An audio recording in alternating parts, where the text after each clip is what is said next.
Hello and welcome to the Southbound Sports Show. I'm your host, Richie Leahy, here with my co-host, Maddie B, back from vacation.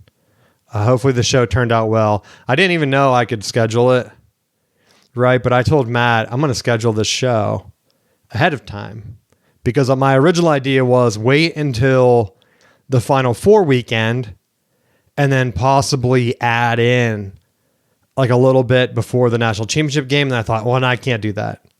Right, Michigan killed Arizona. There's going to be a letdown. My boys are going to let down. I can't record a show hyped up and then release it, have it auto-release right after we probably lost the game. So then I text Matt. I said, you know what? Not even going to do it because I thought I could wait until after the game and do a little add-on. And then I thought, nah, it's kind of too close because we were down at Disney, so we had plenty of stuff to do. And so I thought, I'm just going to go ahead and schedule it. And we'll let it ride, and hopefully we can go ahead and talk about a national championship, and that's what happened. I sent Matt a T-shirt. The Big Ten is selling 2 T-shirts, Matt, you can get, and basically as a shot to the SEC, I think. The first one is the one I sent you, where it has the 3 banners for football, men's basketball, and women's basketball. So it has like the Indiana football banner, Michigan basketball, and UCLA women's basketball. And all the comments are like, who would buy this? Right? Because like 3 different teams. And it's not like the SEC where there are some schools that just pull for it. I think most people hate Michigan, as evidenced by the Harbaugh investigation, which we're going to talk about later in the show. But you also have like Indiana and UCLA. Like UCLA is like such a new member. And Indiana has been pretty much garbage in football their entire existence until Cignetti. So it's not like people are going to be propping them up. Last year. Yeah, because like Nebraska has to be killing themselves. Like that should be us. Why in God's name would Indiana get luckier? Like that should have been that's what they thought was going to happen when they hired Scott Frost. And then again, so I don't know with Matt Rule, when did they hire him? I'm trying to think. It was like a couple years ago. They thought that they would be in that position and they're not. And they keep making excuses like, oh, we have a few more years till he can build a team. And then Indiana's like, no, 2 years, Natty.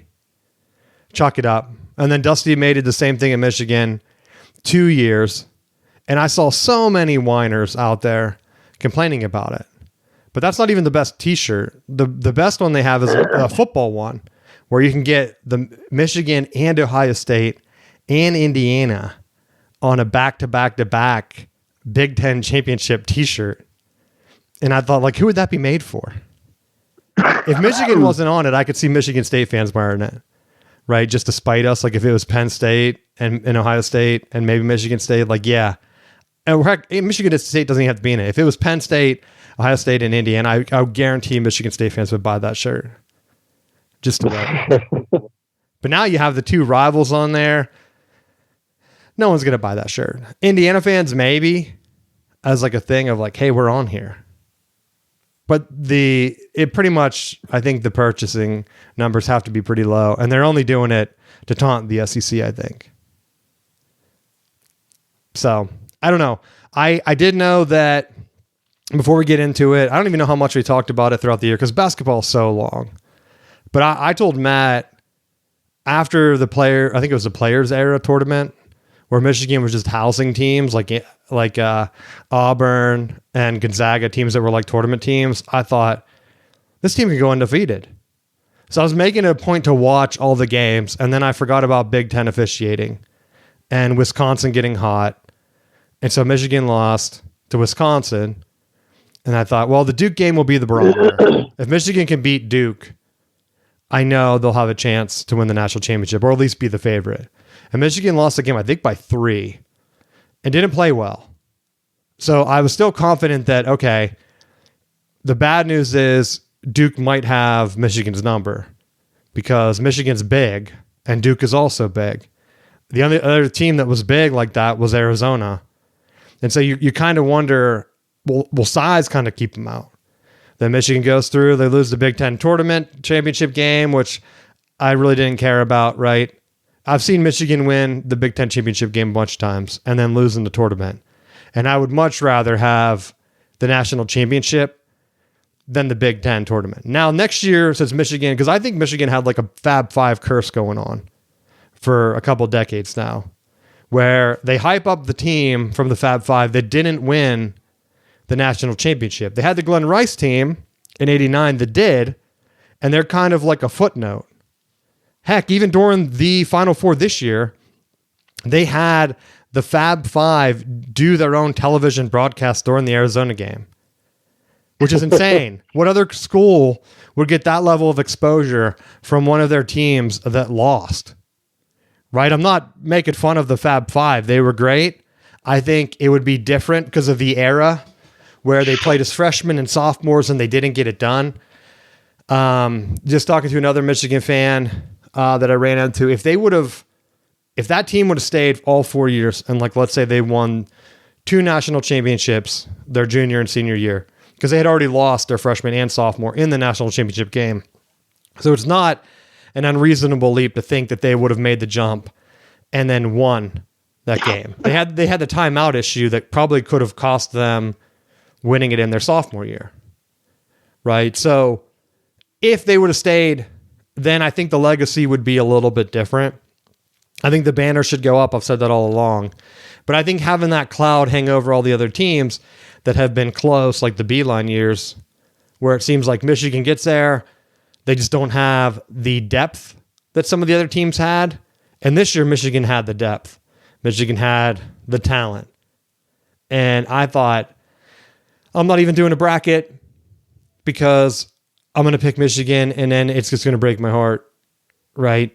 Because they're going to let me down. Because if I pick them, I wanted to do anything. I wasn't doing anything that could put the game in jeopardy, right? I know that's insane, like a crazy person talking about jinxing the team. But I wanted to make sure that I was not being that guy. If I didn't go to Disney with the family, though, I would have drove to Indiana for the championship game. That was on my agenda. I'm either going to go there or go to the game. And then, of course, we have to make it. And they did. And so anyone hating on the team, I saw some people in like legacy media saying it's the most forgettable national championship team of all time because these guys are like mercenaries or whatever they've been calling them. I was joking with you, Matt, like the bought, not, what would they say? What the heck? I keep getting it wrong. Bought, not brought or something, developed or built. I think it was bought, not built. Hashtag that was floating around. Or maybe some like people were doing like the opposite, like built, not bought, where they're like, yeah, our team's all freshmen, whatever. We're building it in. And then you have these guys. And then the guy that hits the dagger 3-pointer is a freshman from Flint, Michigan. Okay, awesome. Right? How many people covered that? It was embarrassing, even the local team coverage. I watched a little bit of the championship parade. And they had, the news people just didn't even know the players on our team. So I wonder how many people don't even watch the games, because I basketball's not as popular as football. So they don't know the guys. I know the guys. I was trying to make it a point to watch every game until they started losing. Then I was like, all right, I'll miss a couple here and there if I don't have the time, right? Because what if they don't win it? Now they have even a documentary on CBS. If you have Paramount Plus, I think you can go watch a behind the scenes look at the team. It's a fun team. And heck, they might even all come back except for Yax and a couple of the other seniors. So I think Cadeau is back. Trey McKinney, the guy that hit the shot, he's back. It depends I don't know if Morrow's coming back and Rez. If those two dudes come back, they're trying out for the NBA or whatever. And both, I think, are mocked late first round. But what's the media going to say if most of the team comes back? Like, gotcha? Right? Like, oh, gotcha. I guess these guys do like it here. And so that doesn't bother me at all. I don't care. It's like the same thing with like Signgate. Michigan was a national championship. People are going to make excuses because they just don't like Michigan. ESPN wanted Arizona to win.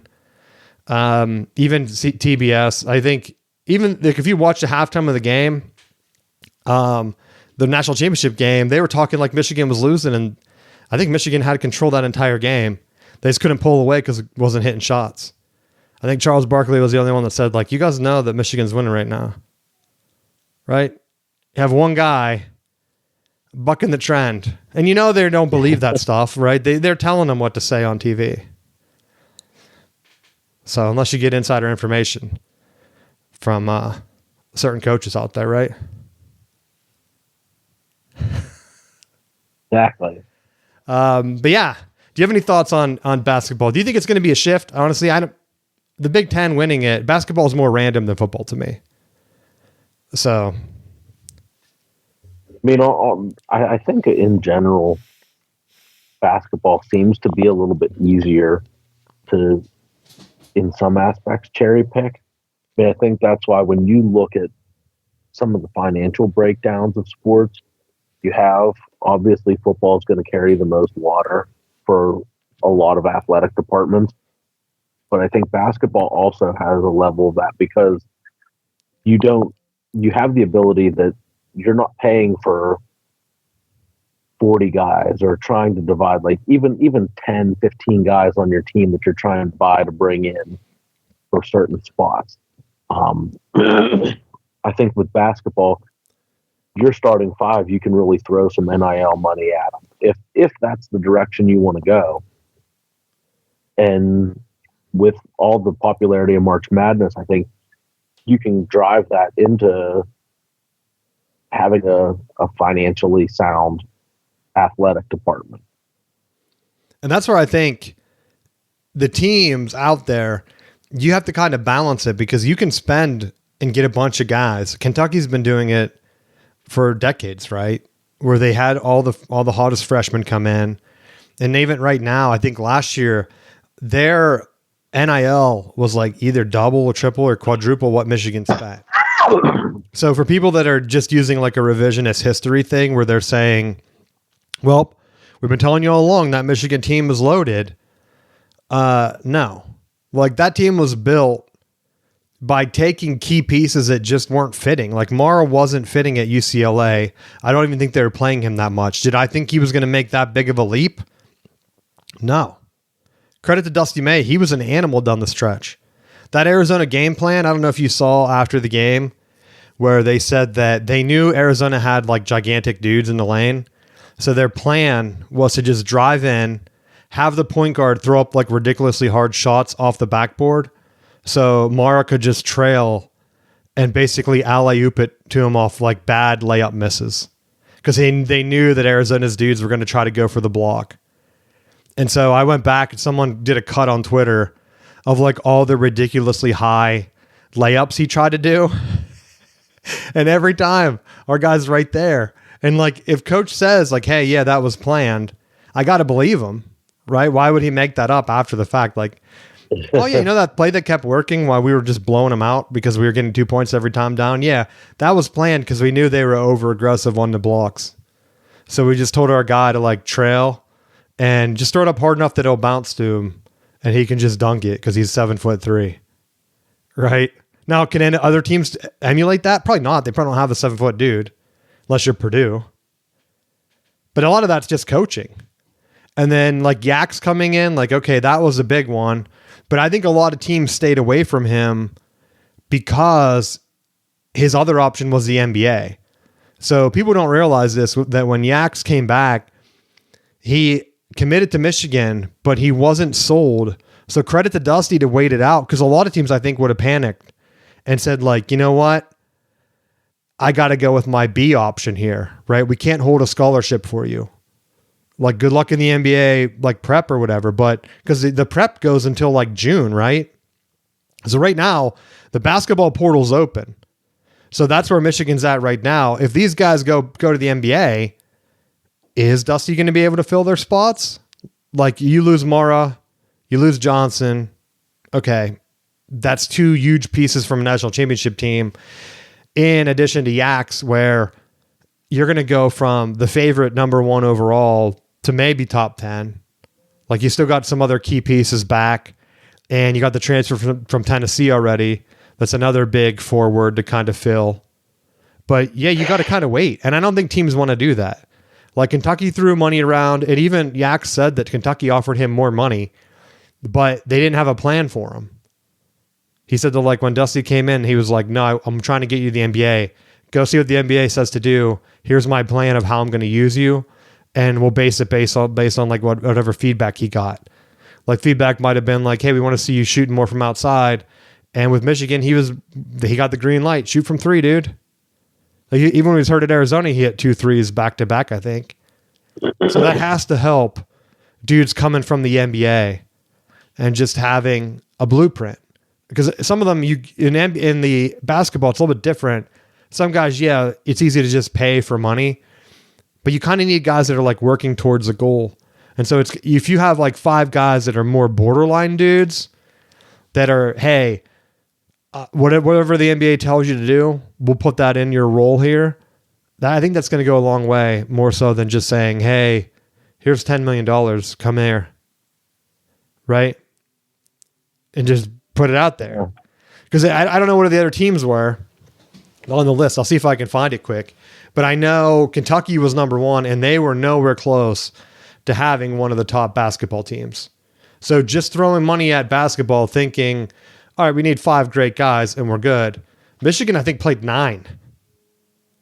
9 of them. And some of them were like holdovers from when Jawan was coach, which was great. Heck, even UConn's best player, their center, Terrace Reed, was a Michigan transfer. He played on Jawan's team. And so, all right, maybe Michigan's just pretty good at identifying talent, like whatever the thing is. I don't know. I don't know what it's going to be like. I just don't think the Big Ten, there's so many things that could have went wrong for like Michigan. Yak's getting hurt, not hitting any shots. I think Michigan only hit 3 jump shots in the national championship game. Yeah, could they make layups with their Giants? Yeah. But what if the games were reversed? Like, what if that was Arizona that had the size to match up when Michigan went cold?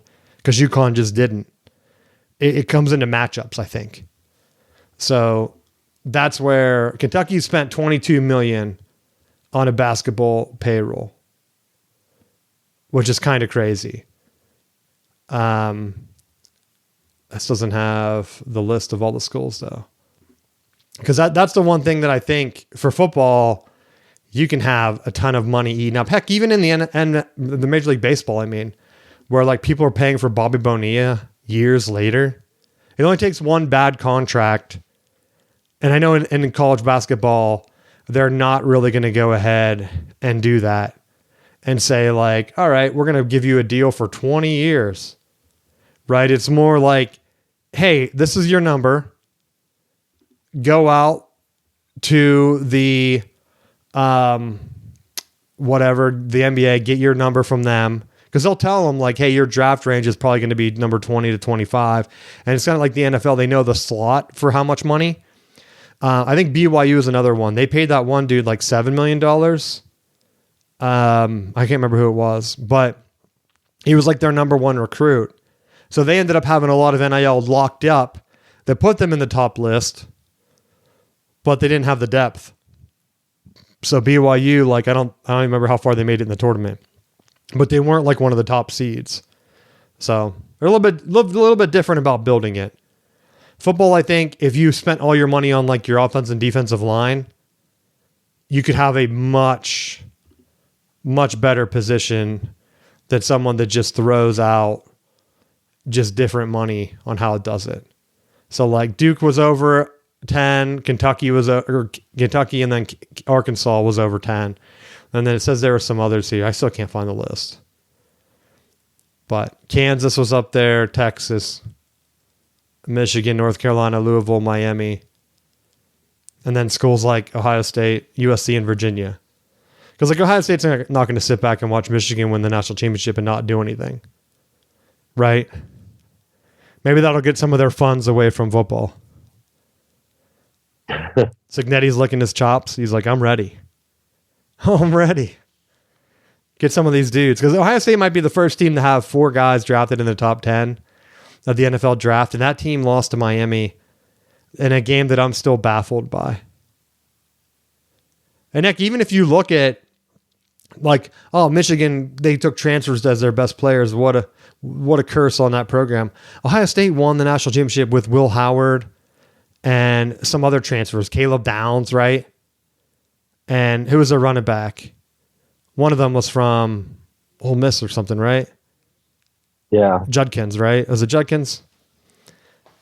I should know, but I don't know. So that's where you have the transfers coming in, and it works in football. It works in basketball. You just got to find guys that fit your system and see it. I think Big Ten football has a better chance for longevity, though, just because basketball, one or two wrong bounces, you could easily have had Purdue win the national championship, and they were close to that Arizona team.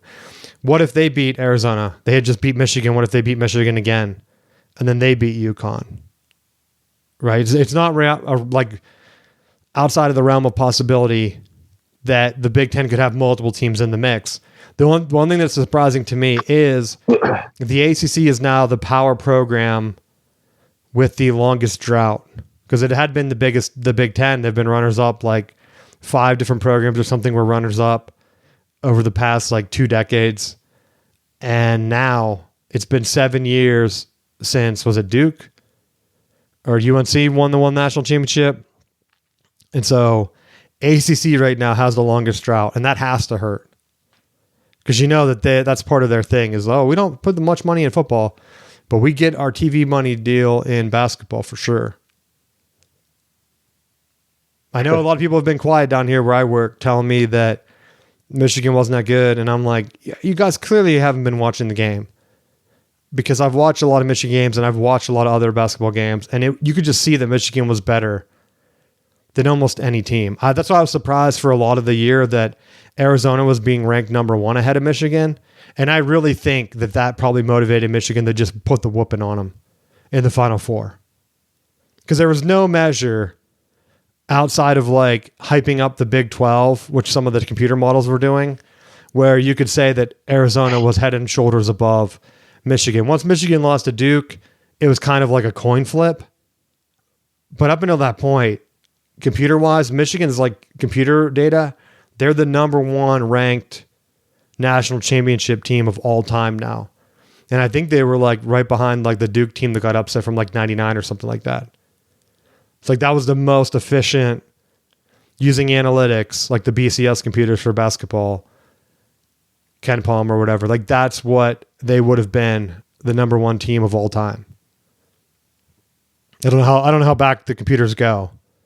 Right? Did it start around the 90s? I mean, if 99 Duke was in there, who knows?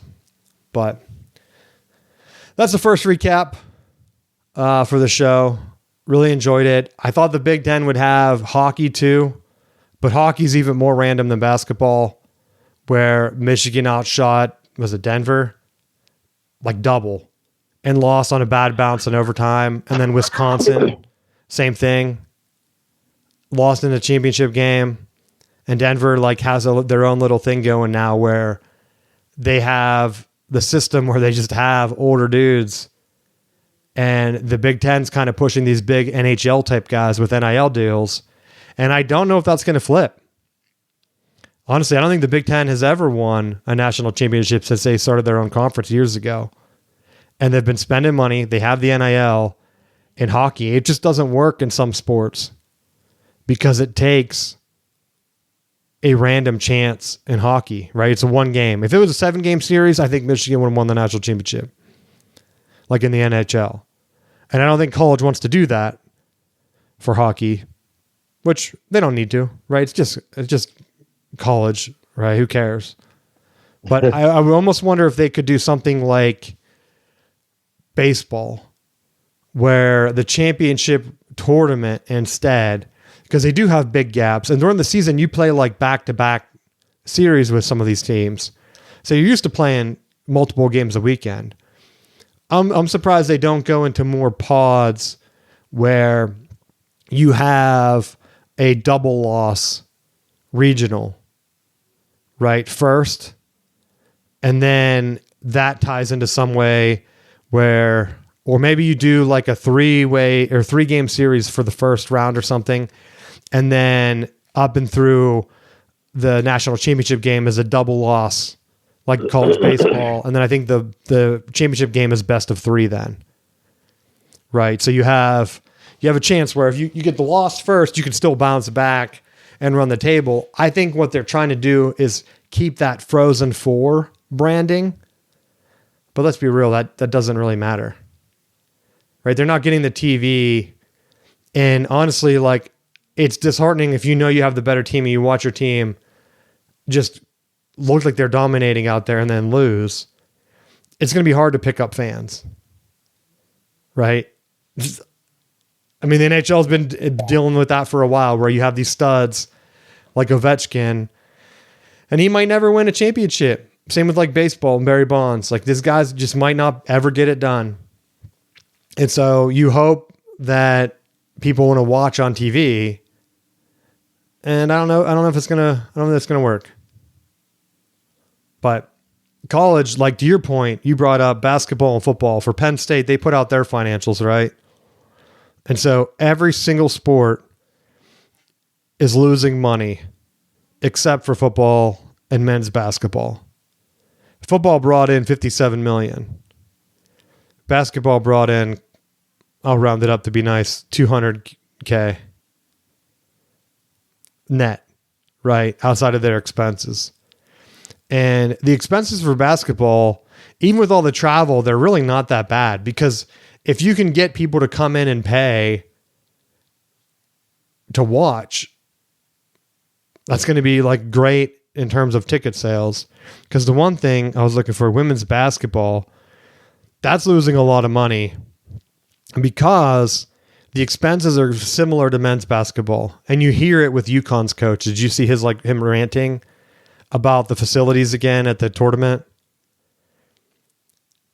I saw he was flipping out, but he flipped out twice. He flipped out about his team losing, and then he also flipped out about them not getting spent. But that's what these guys on TV, they don't realize. The schools are already losing so much money just on travel for them. I thought it was funny that there was like a large group of fans online of Michigan basketball that were complaining that the team was riding a bus to their NCAA tournament games. Right? I don't know why they picked the bus. I'm assuming that Michigan, if they wanted a donor to pay for a private jet, they could have had a private jet fly them. They were going to I don't even know where they played. Buffalo, Ohio, then Indiana, and then I think it was all in Indiana after that. So it's not very far. Right? There might be some team bonding type stuff that you can get in a bus that you don't need. And so that always struck me as odd. Like, I took buses in college to play games. And there's a lot more camaraderie, I think, on long bus rides where you're taking breaks, you're doing stuff, getting food, doing whatever, right? You're hanging out. More like team bonding type stuff. And for basketball, there's even less players than, say, like baseball, like we had. So I don't know. Do you need a jet? Women's basketball? Maybe. The expenses are lower, but that's what they're complaining about. They're saying that, or at least UConn's coach, Gino, was saying that they should spend as much on travel and everything. For like Penn State's basketball, they spent $15 million. For their women's, they only spent $5 million. He's saying he's trying to get them to kind of make it even. Because, like, do they have women's hockey? They do have women's hockey. So Penn State men's hockey cost almost $8 million, and their women's hockey cost only $3 million. So they're obviously making cuts somewhere between the two programs. Is it marketing? Is it gear? Is it like amenities for the players? I don't know. But I think if you start to do that, you're going to see a lot of multi-gender sports just be eliminated. Do you agree? Yeah, I agree. And I think when they talk about, you look at the surface level and one spending 15 and one spending 5. But when you're factoring in the operating costs and all the other financials with it, if they're spending 5 and they're still losing $4 million on the deal, like they're losing a lot more money too. So you're not going to have, why would any business continue to spend money on something that isn't making a money. Like that doesn't make sense. And for a long time, I realized even with some high schools, they operate in a similar manner where all of the programs are raising money and it's all going into a collective fund. Well, then they get mad when football spending more money than any other program. It's like when there's two prime examples in North Carolina and Penn State that released it, that it's like clearly head and shoulders above everything else. Football was the program that was generating the funding for the rest of the program. So there were a lot of athletic programs that were purely being funded through the support of the money that they're making from football and basketball. So I think that's a big part to consider too when they're looking at the split of athletics and who's funding for what. But at the same time, I think you have to really be honest with yourself and say, we need to take care of the programs that are going to make us money, because in this new NIL era, what's going to attract the prospects to your school? Because you may only have those guys for a year.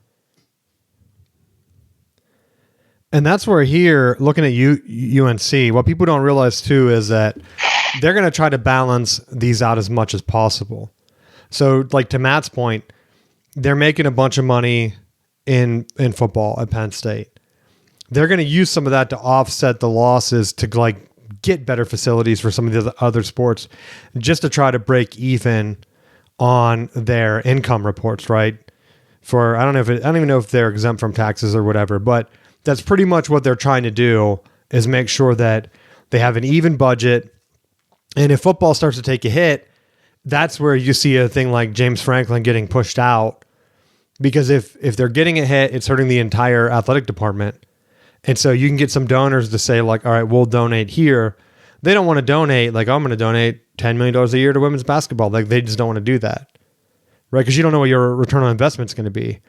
You don't want to be like a Kentucky basketball where, hey, we raised the most money for NIL and no one's talking about Kentucky basketball the last month of the season, right? It's all like Arizona, Duke, Michigan, UConn, Purdue, like Tennessee, like random teams. And it's like no one's talking about Kentucky. How are they going to go back to their donors and say, hey, we're going to need a little bit more next time? No, they're going to start going after the coach. And like that's why I was surprised when UNC, they were tied to Lloyd at Arizona as their next basketball coach. They tried to reach out to Dusty May. I wasn't nervous. I heard that Dusty May was not interested and then turned them down. Right? But you never know, because you win a national championship and then things change. Like, I'll check that one off my box. Now maybe I do want to go coach at UNC. And so maybe I was a little bit gun shy from the Harbaugh thing, where Michigan just seemed like, we're not going to extend this guy, right? Let him go to the NFL. Let him be their problem. And then miraculously, all the scandals around Michigan just stopped because like no one was going after Harbaugh anymore. And so that was kind of a win-win. With Dusty May, he seems like everyone loves him. I saw an article from like a couple other college basketball like programs in the Big Ten, and their bloggers were saying like maybe he should be the face of the conference now instead of Tom Izzo, which made me laugh because like for years Tom Izzo has been like the Big Ten golden boy. He hasn't won anything, right? He has one championship, and that's where I think the Big Ten, in terms of like these programs, you got to win. You got to win. Penn State spending tons of money on ice hockey.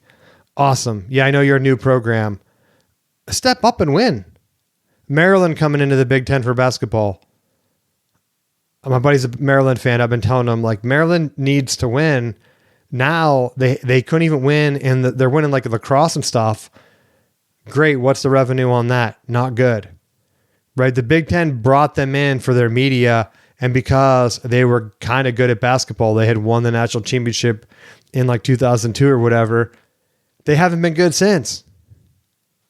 They haven't even been making the Sweet 16.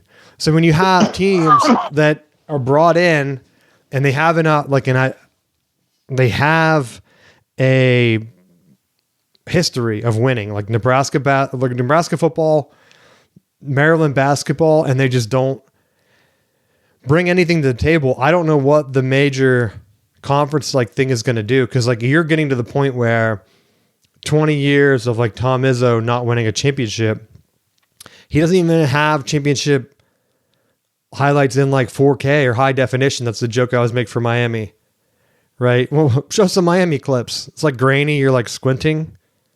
Can I see what's going on? Where's the ball? Standard def, bro, 480.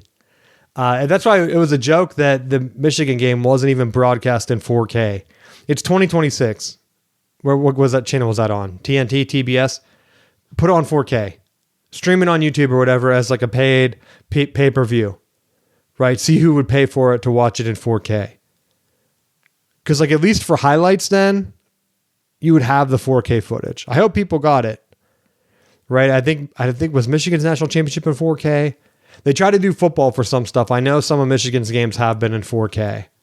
But for basketball, it's like it'd be so much better to just have the 4K. It's still a ref show. Maybe that's why they don't want it.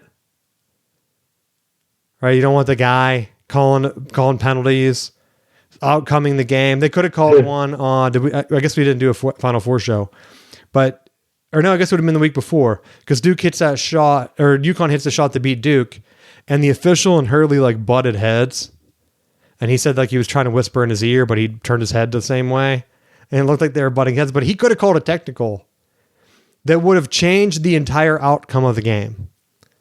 And I'm watching some UFL football, right, this weekend. And so, of course, my phone knows that I've been watching UFL football because I thought I'll check it out, right? See what's going on. See if it annoys me. And they're like, you got to watch this classic ending to this UFL game. And I thought, okay, overtime. I'm sitting here watching it. 3-minute highlight clip on Twitter or something. Can't remember if it was on Twitter or somewhere else I saw it. Going through 2-point conversion tries. It looks like their overtime rules are they do a best of 3, which I think is a good idea. Right? Maybe college should do that. Where you bring out the offense, your offense gets 3 tries, you alternate like a penalty kick in soccer. Right? Your offense runs out, they run a play, you get like a minute to run your defense out, whatever. They run a play, then it goes back 3 times. I don't think anyone scored. And I thought, oh my gosh, right?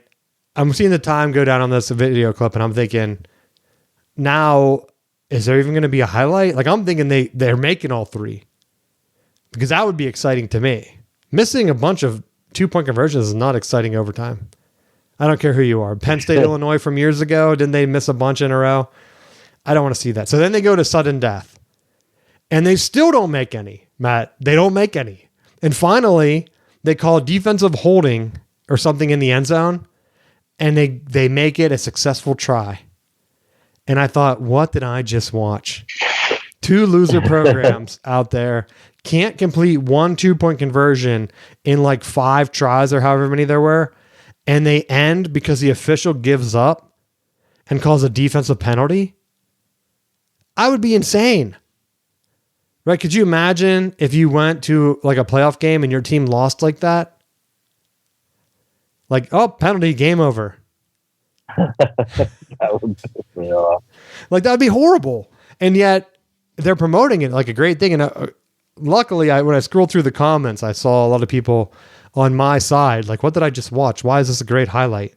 Why are they promoting this? Number one. Because then it's like, hey, here's the best the UFL has to offer. I check it out, and I'm disappointed. Am I going to watch another game? Probably because I'm sick in the head. Would a random person checking that out, though? No, they would say, what is this garbage? I'm not going to watch that. I want to see some guys making some plays. And so whatever game I did watch turned out to be like a great fourth quarter shootout. And I thought, man, this could be pretty good. Right? Was it St. Louis, maybe? The Battlehawks, is that who they were? The one thing that I do like that they changed, and I know we complained about this last year, they don't have the divisions anymore, Matt. At least from what I've seen. So the playoffs are not going to be as lopsided. Because if you remember last year, for longtime listeners, the two best teams were on the one side. So they had to play each other. And then the championship game, I can't remember if it was upset or what, but the playoffs were so unbalanced when they could have just did the Tecmo Super Bowl playoff where it's just the best teams. And I think that's what they're going to do this year. Because like the regional thing is great. We've talked about it where, hey, you can build a rivalry, but they're moving these programs around and these cities are not close to each other. So I don't care what they say. There's not going to be a rivalry effect. If I'm not going to run into a fan of another team, because like I live in North Carolina, as everyone knows, DC is probably like my closest team. I'm not going to like watch or run into any fans of UFL ever. It would be like one other random guy. But even if I lived like right outside DC, the closest team to be a rival is like far away. So where am I going to run into them and like talk trash? Right? The beauty of like the triangle for college basketball is because Duke and UNC and North Carolina State are right there. So they can run into each other all the time. And so there's going to be some trash talking the entire time.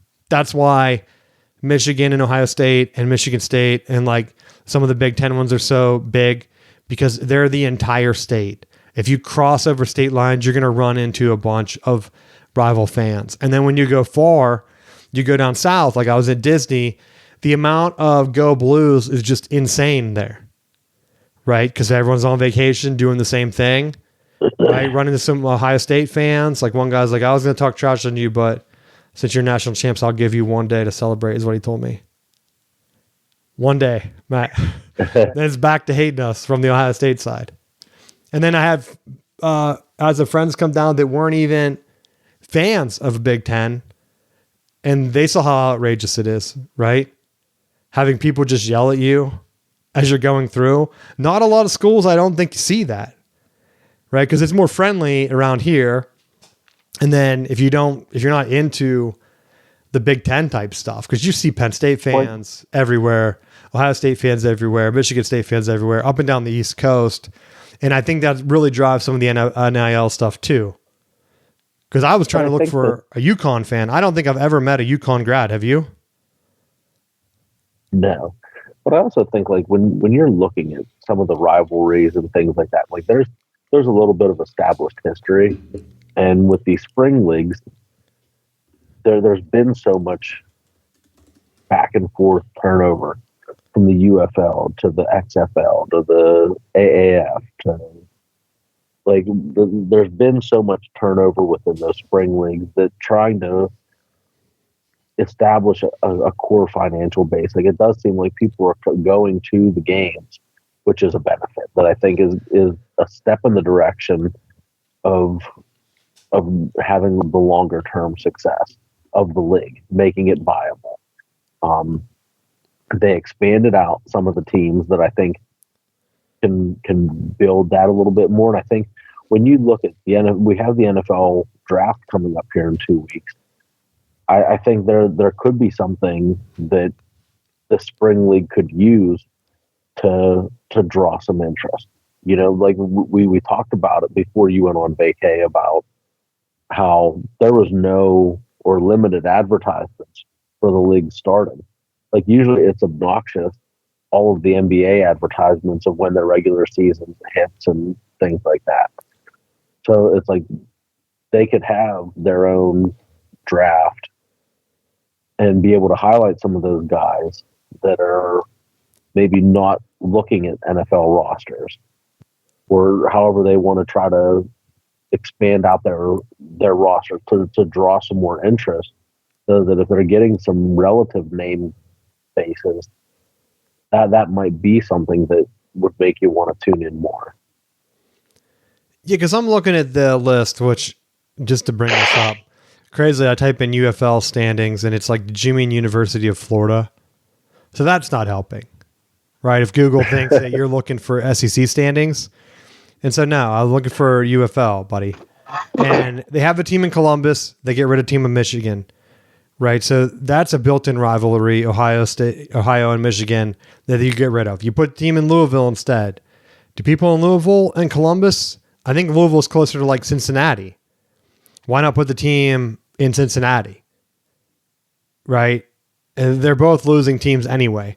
Then you still have Birmingham, which I know they get support down there because there's nothing going on professionally.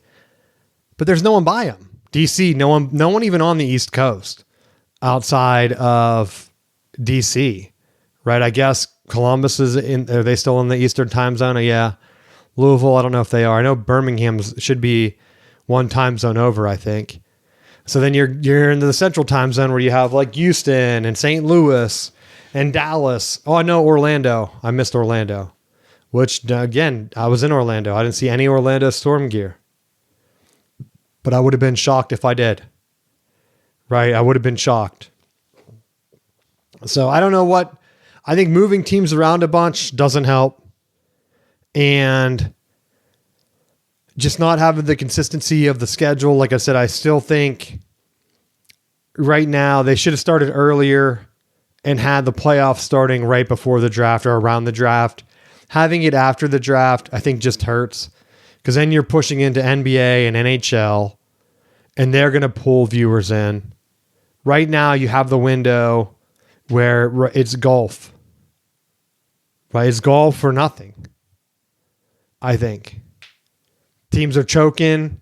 I saw a thing where the NBA, I don't know if I brought this up last time, where only like 20% of the games feature the starters from all the teams. Like if you go to a game, you have a 20% chance of seeing your team starters play in the regular season. And they keep bringing up about how many games they have and how difficult it is. Like, no, you're getting paid millions of dollars, right? They've been playing this many games for years. You need to just start resting more now? No. Make a better product. If you make the game, if you get rid of games in like the NHL and the NBA, people are just going to stop tuning in and just go right to the playoffs, I think. Right? Unless you're trying to make it a bit. You can't have, we need to get rid of half our games and go from like 82 to 42 and then keep 7-game series. Right? What's the point of that? I think 7 is too long. Hockey, way more random. Hockey probably needs 7. Like I mentioned earlier. Basketball, no. You know who the better team is. How many series actually go to 7 games in the finals? I'm going to look that up. Because football, great at 1. Baseball, more random 2. You have a better chance of all time just because of pitching. Right? Games going longer. And even then, teams get hot and you don't even go 7 games. So you really don't need it to see. This doesn't have all the list. I could probably just put it in there. This doesn't have it either. I don't know if I can find it.